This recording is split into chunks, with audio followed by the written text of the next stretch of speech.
Hey there, friends. Tired of managing symptoms and struggling for answers? This holistic podcast guides you beyond one-size-fits-all advice to uncover root cause health solutions. I'm Holly Jean Mullen, your functional nutritional therapist host. Drawing from over a decade of clinical and personal experience, I'm here to help you overcome chronic issues like thyroid problems, autoimmune conditions, hormone imbalances, inflammation, weight loss resistance, the list goes on. This isn't generic advice. It's a comprehensive, personalized plan covering nutrition, mindset, and environment. Tune in for practical education, expert guests, real stories, and coaching to help identify what's keeping you stuck. It's time to understand your unique needs and tap into your God-given ability to heal by honoring nature's wisdom. Your transformation starts here. Let's go.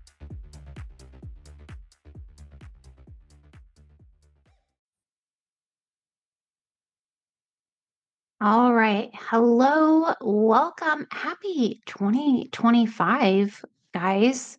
We're back. We are here with a fresh year, fresh perspective. And in this episode, I am going to be sharing trends that I see shaping this new year, 2025 and beyond. And these aren't just fleeting ideas. These are what I feel like are deeper shifts that are reflecting what people are craving. And I'm seeing that to be authenticity, simplicity, health, like true health, and spiritual connection. And I've grouped these trends into 3 themes as I was brainstorming these. And the themes I'm seeing are a wellness evolution, soulful living, and healthy spaces. So let's dive into those things. But first, I want to talk about this whole New Year January thing.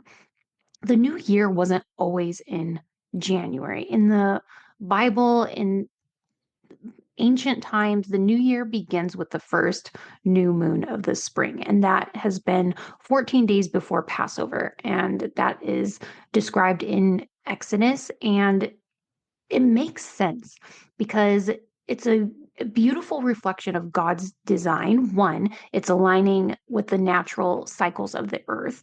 Spring is when life is renewed. It's when plants begin to grow again and the land comes alive and the stillness of winter kind of melts away. That makes sense. It's a fresh start that God's calendar marks this new year in this season of renewal. But if we contrast that with January, right now it's cold, barren. That's tied to the Roman tradition rather than the rhythm of creation. And it was the Romans who adopted January 1st as the start of the year because that's just based on their own political and cultural timelines. But what's fascinating is that God created our bodies in the natural world in sync with the 13 moon cycles. And those are giving us 13 months with 28 days each. And this is a rhythm that you can see reflected in nature and even in how our bodies function. But somewhere along the way, we've traded that rhythm for the Gregorian calendar, this 12 months of uneven days. They don't quite fit a flow. What the heck's a leap year, right? So this is a topic I'd actually like to start discussing and sharing more of this year, this whole unraveling topic of exploring questions. Like, why are things the way that they are? I'm picturing Michael Scott going, why are you the way that you are? But why are things the way that they are? What are the generational cultural traditions that we have accepted as the way things are simply because that is, as far as we know, that's how it's always been. But has it? I don't know. I want to start talking about those things. In this coming year and beyond, I believe that we're going to start having some Wizard of Oz peeking behind the curtain reveal moments. And I think these conversations have value in the space of wellness and health as they will require us to have a strong mental and a strong mental outlook as well as strong physiological bodies, because we are going to be talking about things or seeing things, learning things that go against what we've been raised with. And we need to be strong mentally and physically to be able to cope and adjust to things that might be coming. And, the Bible speaks extensively about end times and emphasizing themes of truth being revealed and evil being exposed and ultimate justice being carried out. And many people do believe that we are living in end times. So it's not too surprising given the events and the cultural shifts that we're experiencing globally. We're seeing natural disasters, wars, moral decline, for put it mildly. And we have this increasing societal division that often reminds people of biblical descriptions and the biblical descriptions of end times. But going back to the new year, there's something so grounding about aligning with God's timing instead of man's. And starting the year when creation itself is waking up, it feels more intentional, like we're part of this bigger story and not just, flipping the calendar pages. It's a reminder to reconnect with God's design. And that's both in the world around us and in our own lives. So if January feels like an inappropriate time for you to start fresh, or if it's a difficult time for you to start fresh, you're not alone there. Just this week, I was on a call with a client feeling that way, and she's not the only one. Like, I've been having these conversations over and over again, and especially over the years that I've been doing this, and I've even felt it myself. January does not feel like a natural start time. Our bodies are designed to align with natural rhythms, and winter is a time for rest and reflection and slowing down. This is deeply tied into Ayurvedic principles too. Winter is really a time for tuning in, turning in, and nurturing the body and the soul, not like spring, where it's a time of refresh and reset and renew. It's not the season for it, folks.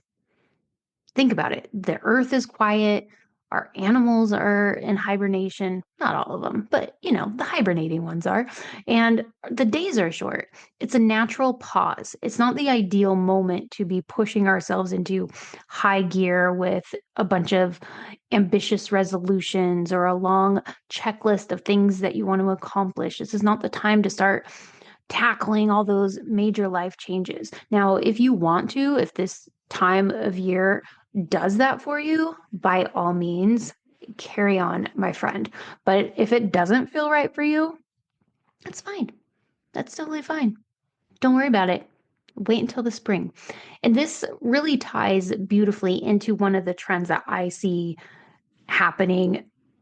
It's already been happening, but I see it pushing even more heavily going into this new year. And that is the trend of prioritizing rest and focusing on simplicity and joy.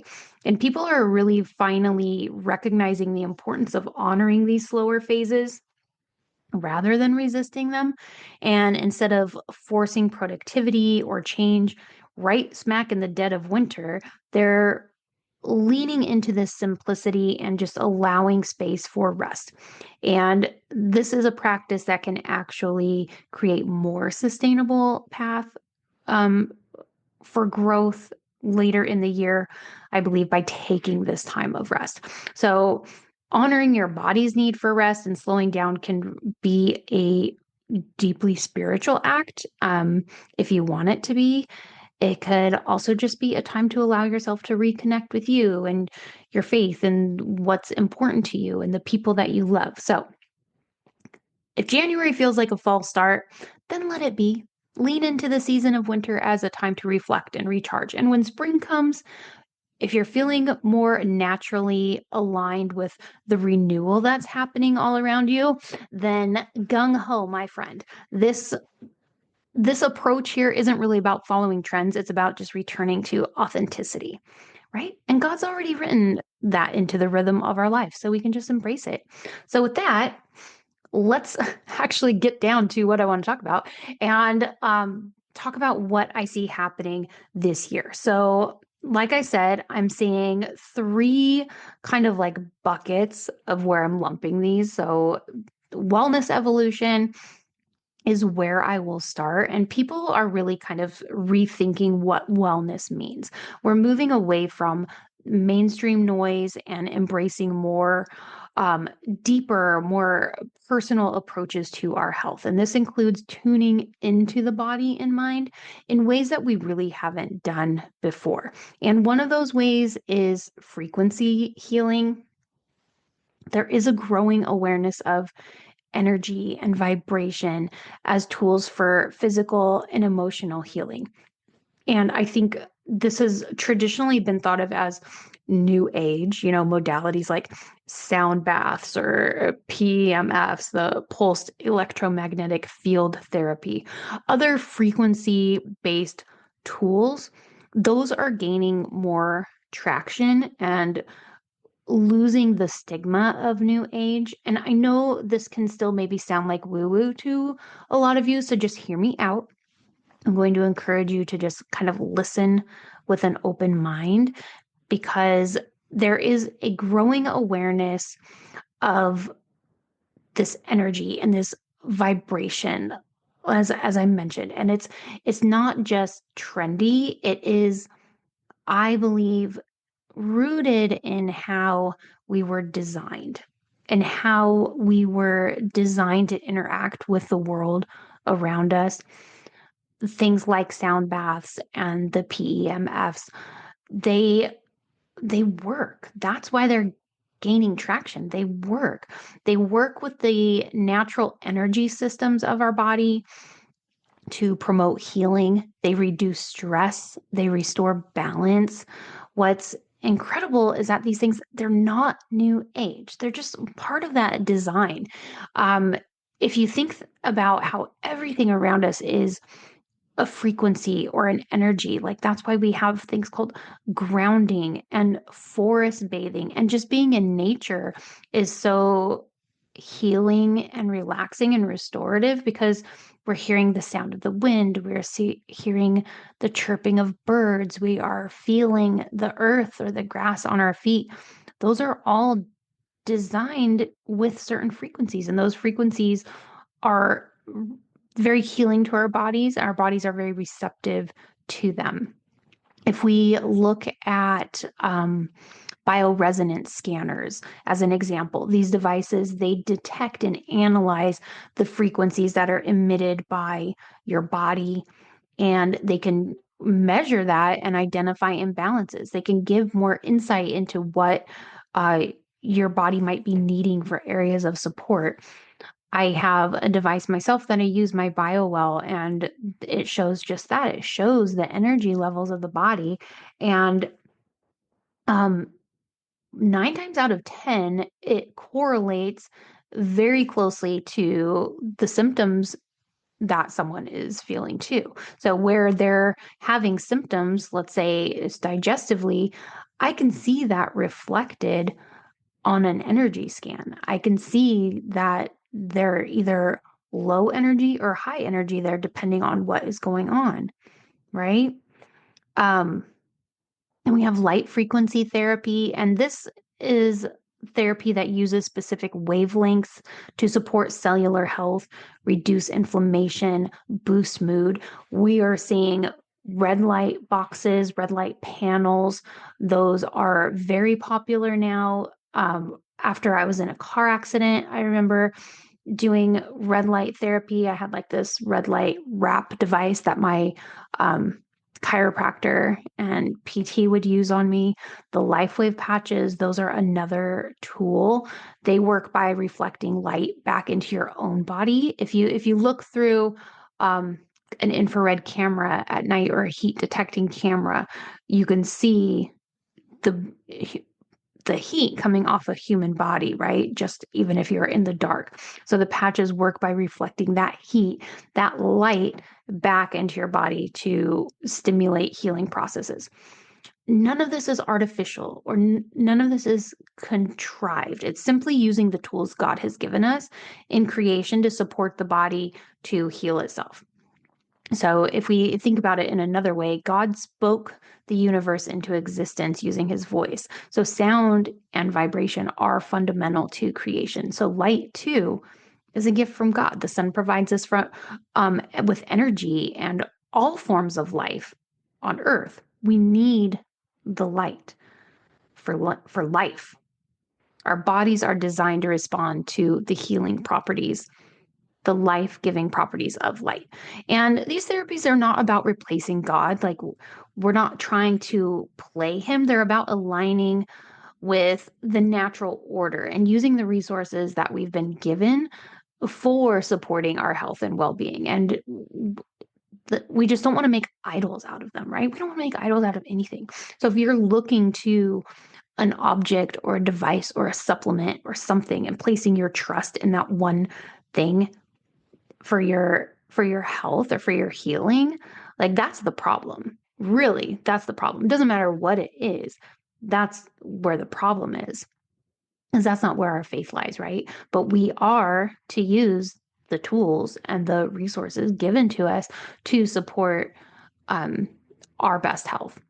And I think it's exciting how these tools are bringing people back to this sense of wonder about how fearfully and wonderfully we are actually made. They remind us that healing isn't about pills and quick fixes. It's often just about restoring harmony within the systems that God has created. And as more people discover the power of these therapies, I believe we're going to continue to see a shift towards embracing God's natural design for our health, because it's not about trends, it's about truth.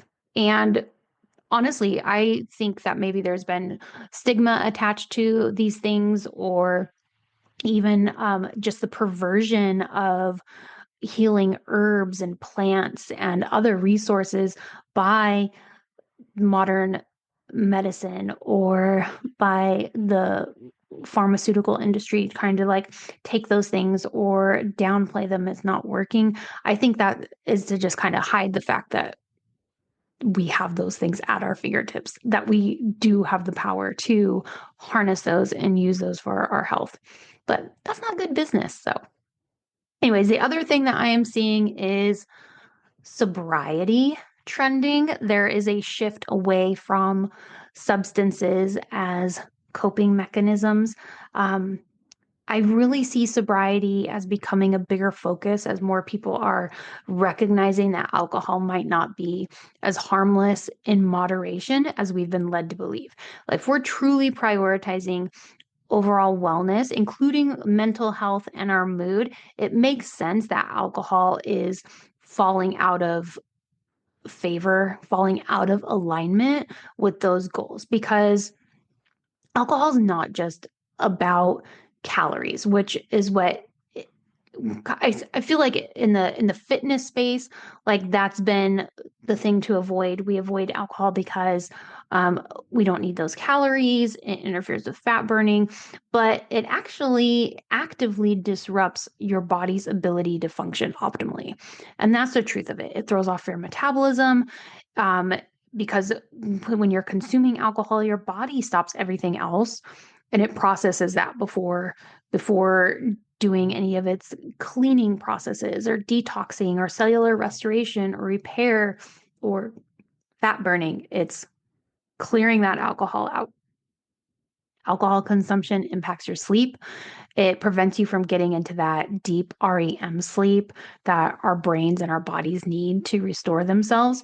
And some people feel like having a glass of wine or having a drink at night before bed helps relax them to get them to fall asleep. And that may be true, but overall, it is impacting your sleep. You're not having as restful or restorative as sleep from having that same drink. It might help you fall asleep, but you're not getting the restoration that you need.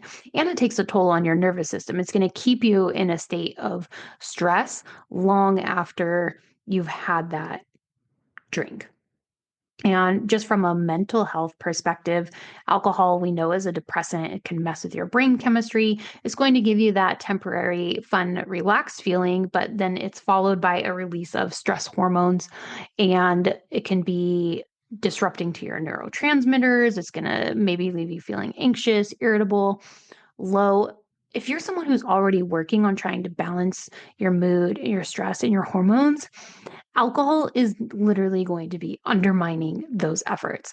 So the reality with alcohol is that it's not the wellness tool that we think it is. It is a toxin. It burdens your liver. It disrupts your hormones. It's going to make it harder to maintain that positive, balanced state of mind that so many of us are trying to achieve. And I can say that I've been like sober curious for several years now, and then I have cut way, way, way back. Drinking for me, having a glass of wine, that's more now a rare occasion instead of the weekly or even daily norm that it was in my life past. So last year, even when I was like deeply into my weight loss transformation, alcohol did not fit into that picture for me. It has been something that I've tried to keep in moderation, but honestly, it ended up being the thing that would cause me to overeat the next day or even that night or not feel good for days. Like it was not working. It did not fit, even though I wanted it to. So, alcohol and weight loss resistance, fat burning, they just do not mix. So, I cut them out and I didn't die, y'all. I'm still here. I have come through the other side. I think if we're thinking about it, it's all about how you are approaching alcohol and sobriety, right? It's not about deprivation, it's more about alignment. And it's not even necessarily that people are quitting because they have a problem with alcohol. They're just saying that it's not fitting into the habits they want to support their lives anymore.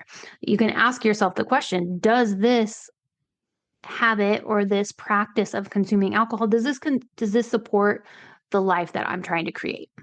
And a lot of people are finding that answer is no, and that they have fun without it. They don't necessarily need it. So that is what I am seeing trending going into the new year there. The other thing that I am seeing is this mainstream health and media backlash.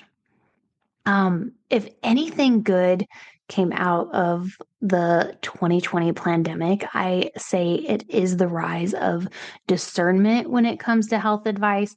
The past few years have been a wake up call for so many people. And after seeing the aftermath studies, just revealing the errors in medical mandates, errors, I'm saying this nicely, there have been errors in medical mandates. That could be a whole other show. I know there are other shows just talking about all the ways in which we went wrong there. But the mandates, those one size fits all approaches, it's it's clear that the blind trust in the official recommendations is not enough anymore. People are digging deeper.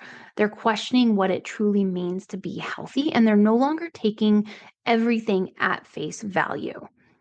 And I think this frustration has extended beyond the whole COVID scam and into mainstream health trends, from overly commercialized wellness products to the cookie cutter advice that just doesn't seem to account for individuality. People are just over it. And dude, I'm over it.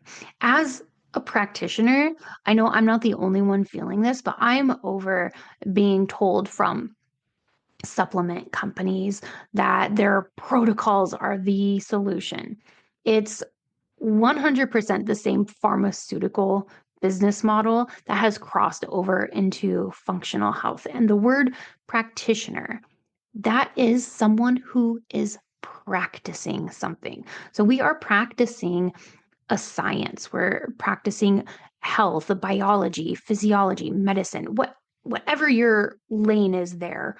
But there is an intuitive art to it as well. And just like doctors have kind of been removed from the art of practicing medicine because now insurance companies are the ones dictating what treatments people are able to receive, right?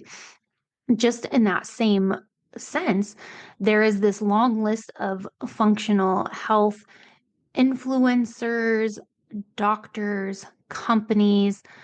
They're kind of doing the same thing to practitioners, telling them what they should be doing or that this is the way to do something. And it's the same model. And people are realizing it's not working either. The results are proving that people are not being heard, they're not being treated as individuals, and they're sick of being scammed and taken advantage of by this promise, promise, or this idea of functional medicine. I feel like we've kind of gone to the other side as a whole. That's not, I'm not saying everyone. I know there are amazing, amazing practitioners out there, but I think if for what we're seeing a lot of, and based on clients I'm receiving after they have gone to countless functional medicine doctors and not getting results, they're being treated the same way as they would be in a traditional doctor's office, if not worse. They're still being gaslit. They're still not being listened to. They're still being pushed into protocols that are not necessarily a fit for them, but they are this blanket, like one size fits all solution.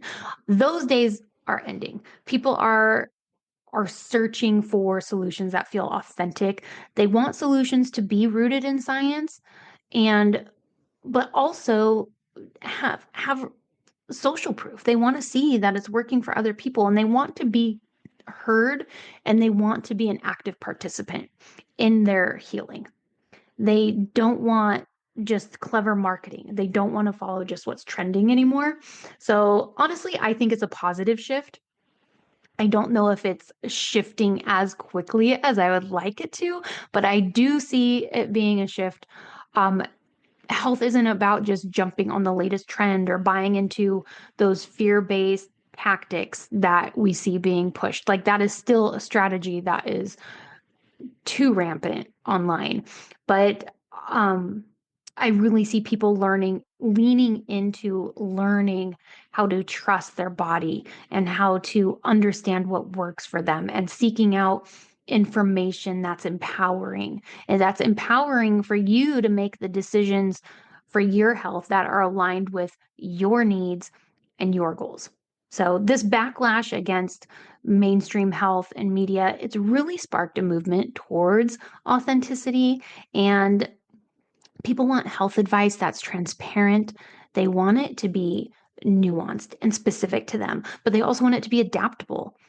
We need our advice that we're giving people to resonate with their values and their lived experiences. So the noise is starting to fade. I love that there is a new era of informed, intentional health decisions that is taking place. We're in our informed and intentional era.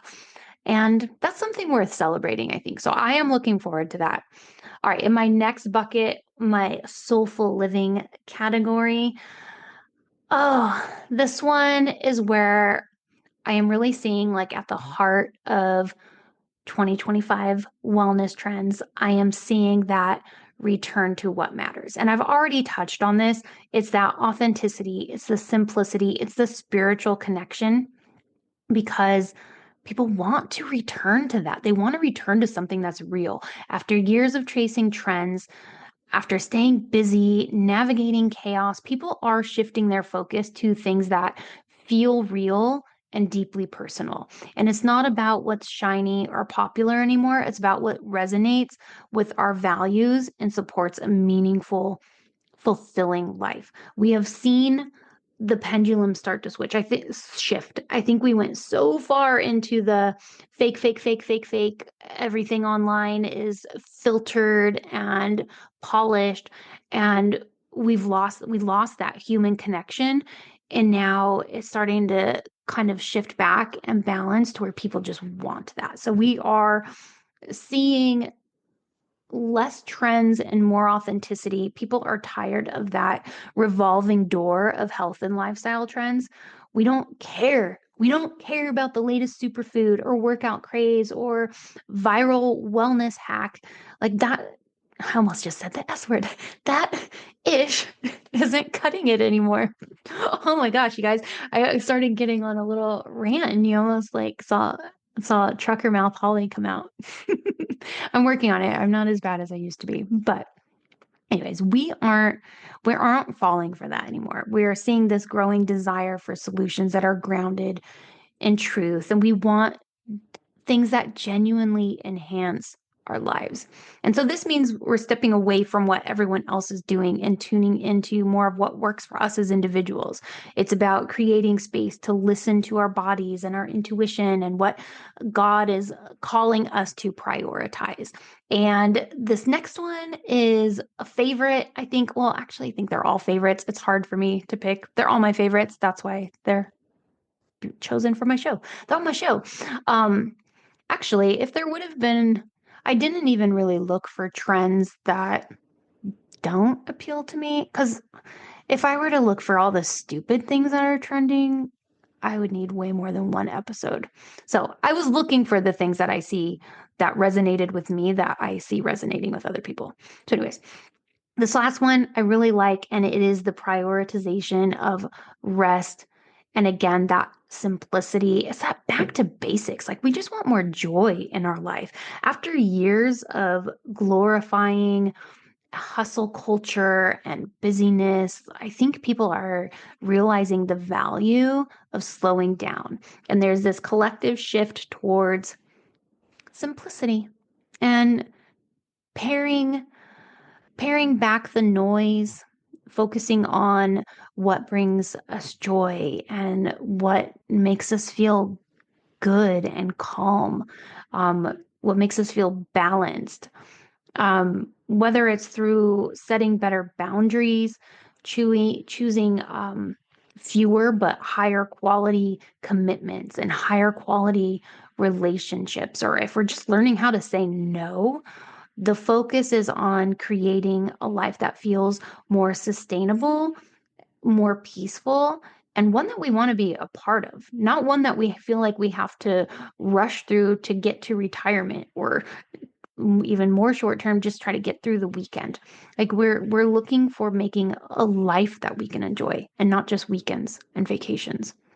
Rest is no longer being seen as a luxury, but as a necessity. And joy is something that's being reclaimed as an essential part of wellness.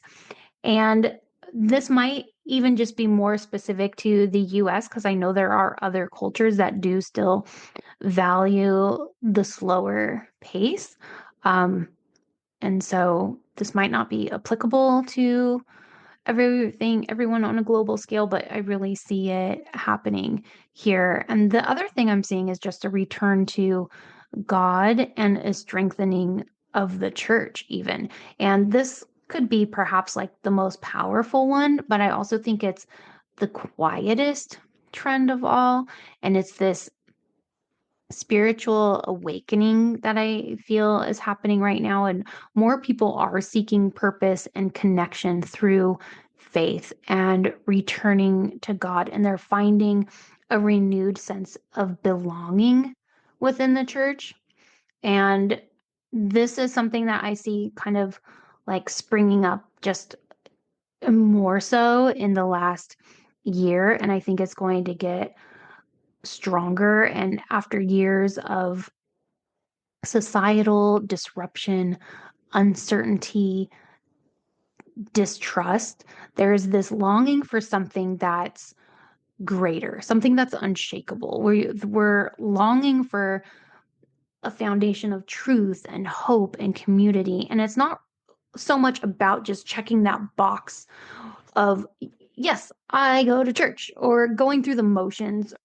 It's more than that. It's about a real heartfelt return to these things that matter most. And that's why I think everything that I'm talking about, they all kind of go together. This movement towards the authenticity, the simplicity, the spiritual connection. It's kind of like this collective breath of fresh air, like a sigh of relief we're all just kind of taking. It's a reminder that like wellness, it's it isn't just about our physical health, it's about aligning our lives with what we value, finding rest in the chaos. Because of course life is still going to be chaotic. It's still going to be messy, but it's finding the joy and finding the rest and all that and reconnecting with the one who designed it all. And the world loves to throw statistics at us, painting a picture that people are walking away from faith. They're losing trust in God or abandoning the church altogether. And it's a narrative that we hear over and over again, these stories of spiritual decline or skepticism and a growing disconnection from anything greater than ourselves. And those stories may show one part of the picture, but they're not telling the whole story. And as I've said before, a half truth is a full lie. So from where I stand, and let me know if this is what you're seeing too. I've been asking quite a few friends too, like around the country, if this is what they're seeing, and I am getting confirmation that they're seeing the same thing. But I am seeing something very different from what we're hearing on the news, right? I am hearing from people who are there. I'm hearing that there's a hunger. There's a hunger for something deeper and for something real. And they're not looking for shallow religion or surface level platitudes. They're craving an authentic connection, true community, and they want a faith that speaks to the challenges that they're facing. They want something relevant. And yes, yes, yes, yes, yes, I know there is mistrust in institutions. There is disillusionment with performative faith. Their religious trauma is real. I am not denying any of that. And I'm not even saying that church is necessarily the answer, but I'm saying people are wanting more. They want a spiritual connection. They want to rediscover the power of prayer, and they're starting to. They're learning about prayer. They're seeing how powerful it is. They're leaning into God's promises. They're finding hope. They're finding healing in his word, right? Not in a preacher, not from someone standing in front of a congregation. They're finding hope and healing in his word, which is how the church was designed. They're People are returning to church though. We've been church dating over the last year, and I will say from just from going to different churches, I have heard and just about each one of them how much they're growing and how they're just kind of getting a flood of new members and people coming in, and it's not out of obligation, right? I think we saw an increase in church during um, the pandemic just because people wanted connection. They needed community. But that's over. It's not out of obligation or loneliness anymore. It's people want to experience the presence of God in their lives, and they want to be a part of something bigger than themselves. And I am a living, breathing, walking testimony of this.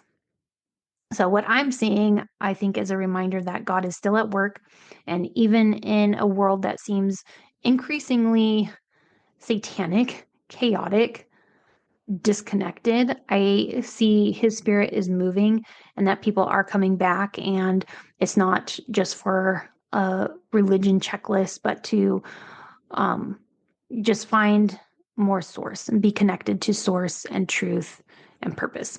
So that is what I am seeing. God is not done yet, and neither are his people. And okay, last category of trends I'm seeing for 2025 are these healthy spaces, healthy homes, holistic living, like the combo of it all. And I'm not just saying that because that's my jam, y'all. Like, this is something that really is happening, and this is something that I'm being pulled into more and more. The places where we live, where we work, they're becoming central to our overall health. And it's not just in how they look or how they feel. These are the environments that we're spending our time in. We want to create those environments to be places of reduced toxic burdens. We want them to be places that actively support our physical and mental well-being. And people are recognizing the impact of their surroundings on their health. And this is a growing demand out there. There's a growing demand for healthier home construction, healthier home materials, healthier building practices.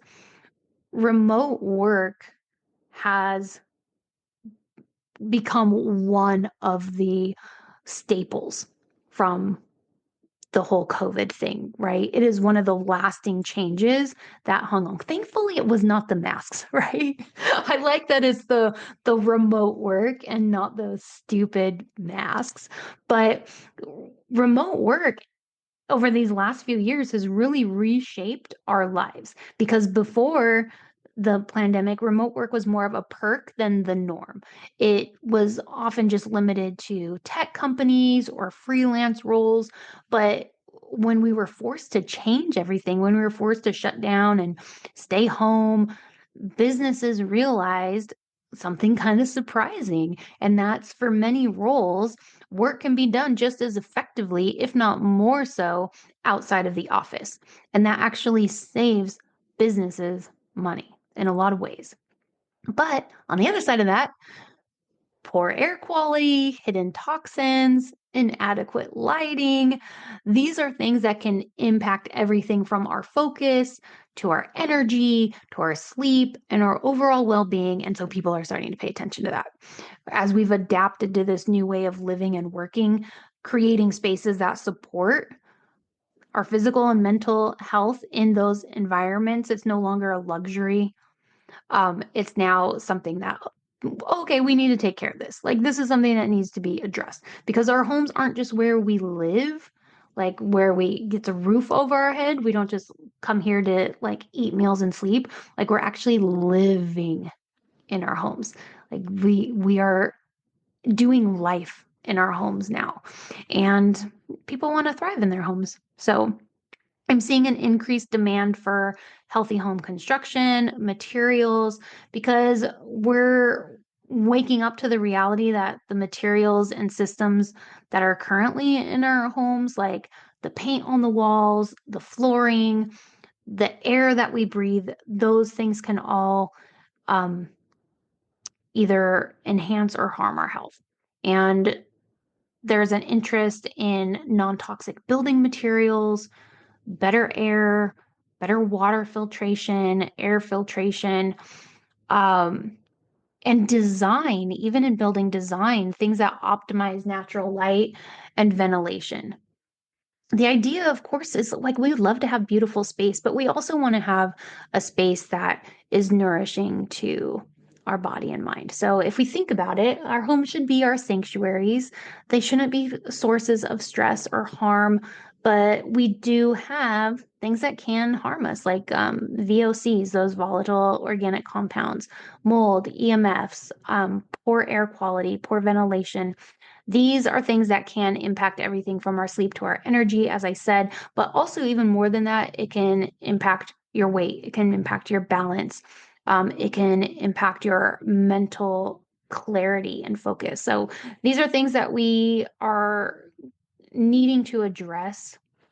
They're more going to be things that start becoming more of the norm as we just continue to do this work life at home thing, and where those lines are getting blurrier, so our homes need to get prettier. So this is an area that I'm particularly passionate about, as you guys know, because I do real estate, and I am taking steps here to deepen my understanding and expand my resources in this space. I've been participating in training and studying the concepts and building biology, which is really just focusing on how the built environment impacts health. And it's fascinating to learn about the interplay between construction practices and materials and how we live within our walls. And my coaching practice is evolving into this realm. More and more people are asking me to help them assess their homes in relation to health. And I am leaning into it fully. Like it is very exciting to me right now. And this year, I'm putting in extra intentional effort into curating a trusted resource list of trade professionals like contractors and inspectors, designers, people who maybe not necessarily specialize in creating and maintaining healthier homes, but people who get it and people who are willing to learn and willing to work with those people who do prioritize those things. So, my goal is to connect people with the experts who understand how to mitigate toxic exposures, address issues like mold and EMFs, um, and just prioritize wellness in every aspect of their home. Because there's a bigger picture here. It's not just about individual homes. It's about this cultural shift towards prioritizing health in the spaces where we spend our time. And as this awareness grows, I believe we'll see more emphasis on designing buildings that align with holistic wellness principles. And whether it's through healthier materials, improved air, water, smarter design, those things that I've already mentioned, the trend is going to be about creating environments that support healing and support happiness and support simplicity and joy and support individuality and individual needs, because I love, love, love, love, love that this is so individually customizable. Like you don't have to have a perfectly 100% organic, non-toxic, holistic home. First, that doesn't exist. But mostly, what's important to me, what's healthy for me, or healthy to me and my family might be completely different from what that means to you. We get to choose our own adventure on this one. So one person might want to reduce their VOCs and choose healthier indoor paint and furnishings, where another might be really concerned about minimizing humidity levels or water intrusion, or just wants to live in a beautiful neighborhood with a serene park that they can walk to and walkability to other things. So it looks different for every single person. There's not just one answer, and there's a whole spectrum. So I love that. For me, it's all about just tying it all into my mission of harmonizing health and home. I don't want people getting sick because of their homes.